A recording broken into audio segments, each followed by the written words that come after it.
Nzikiriza kwanjulire mu lwatu tinze Kyagulanyi Ssentamu muzzukulu wa Kayiira nzize embuga okuloopa olutabaalo. Tole eggwanga lyonna bazze batuwa obuwagizi naye kitukakatako naffe balaga nti ate gye tuve waffe Buganda mwatu ate batuwagira nnyo era batwagala nnyo.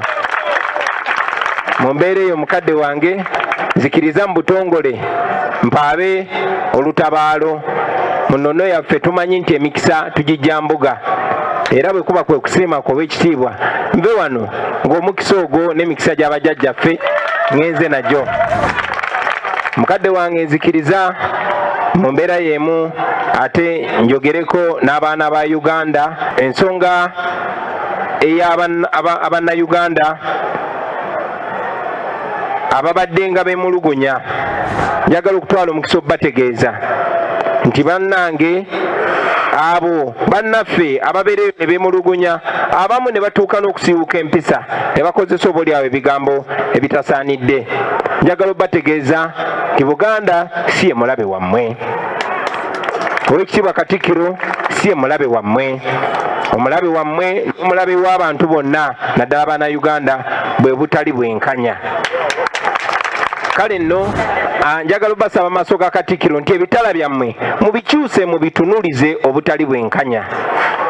Ebitala byammwe mubikyuse mubitunulize ebikyamu kubanga buli muntu aba anyigirizibwa mu mbeera emu oba endala. Singa amanyi gonna gonna tugakozesa nga tulwanyisa obutali bwenkanya okusinga okwerwanyisa n'okuvumagana ffekka, abantu bajja tuwa obwesige, abantu bajja tukkiririzaamu. Ate n'oyo omulaba agezaako okutwawulayawula n'okutuusa oluwonko makati tujja kuba tumulinye ku nfeete. Oweekitiibwa nzikiriza nve waggulu nga nkwebaza okutukkiriza okukyala olwaleero era nga nyongera okusaba Oweekitiibwa oleme kulekeraawo kusitulanga ddoboozi lyo naddala nga waliwo okunyigiriza eri abantu bo n'abantu ba Uganda. Weebale nnyo ssebo, weebalire ddala. Ssaabasajja Kabaka awangaale. Nsanyuse okubalaba mu luggya lwa Bulange olwaleero. Mbadde sibalaba ne ŋŋamba baba badde ki naye kasita mutuuse. Twaniriza abantu bonna abalina endowooza z'ebyobufuzi ez'enjawulo. Leero twaniriza Honorable Kyagulanyi ne Nuupu n'ab'ebibiina ebirala nabo bali mu kkubo era tujja kubaaniriza. Nkukulisa emisango egiwedde olwaleero ndoza ki ffe ng'Obwakabaka abantu ab'enjawulo bajja ne bantegeeza olutabaalo.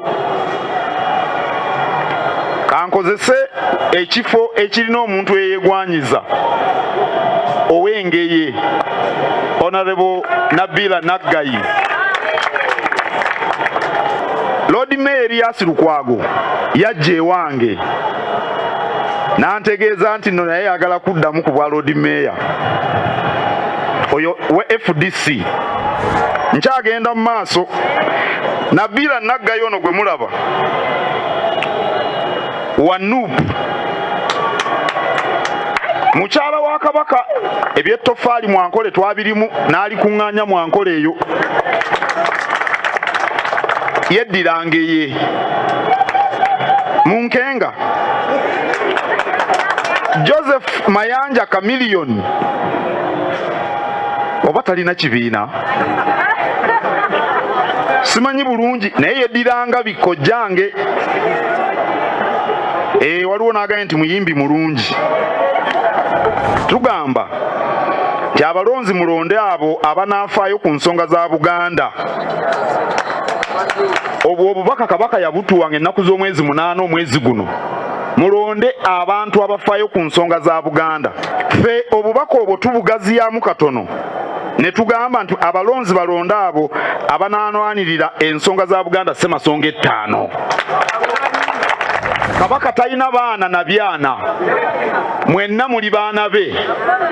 Kyemuva mulaba nga mwenna mbaaniriza wano.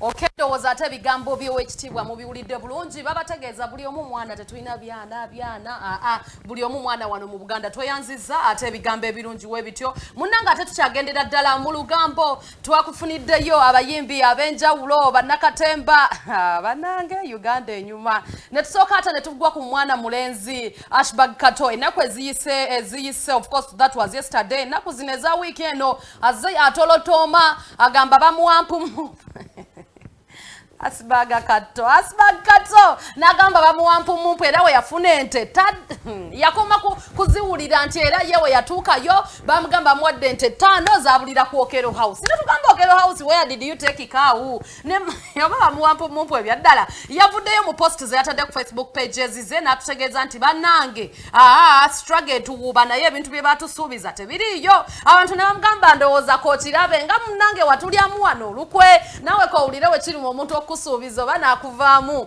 wabula ate yayongedde okubanga atugamba nti bala mwoyo si mwangu ne munnange twayogeddeko n'omukulu balamu atutegeeza